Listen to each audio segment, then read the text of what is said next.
Rusak nagari kalau kemudian setiap orang yang bagala atau diagih gala kehormatan sang sako kemudian dimasukkan dalam limbago nagari.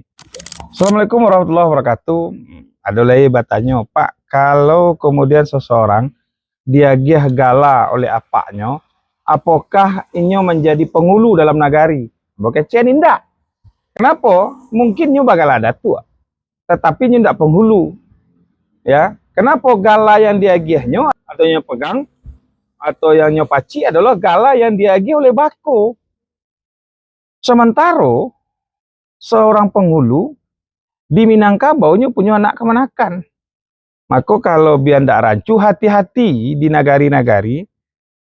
Kalau ada kemudian ada orang yang dinobatkan sebagai datuk, kemudian galanya itu adalah berasal dari ayahnya atau dari bakonya, makanya tidak bisa masuk dalam limbago nagari. Rusak nagari kalau kemudian setiap orang yang bagala atau diagih gala kehormatan sang sako kemudian dimasukkan dalam limbago nagari.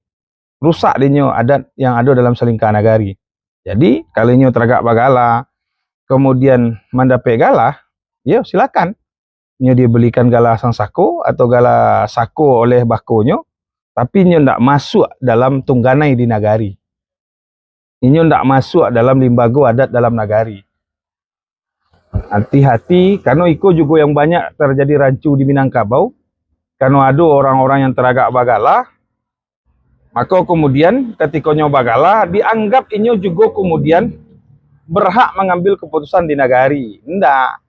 Kalau kecil orang, inyo tagak di pintu. Kalau naik ke balai, kalau diundang. Kalau tidak, duduknya tidak sama rendah, tagaknya tidak sama tinggi. Problem-problem itulah nanti jadi. Jadi kepada mama-mama di nagari-nagari, jangan sembarangan aja masahkan orang menjadi penghulu atau menjadi datuk.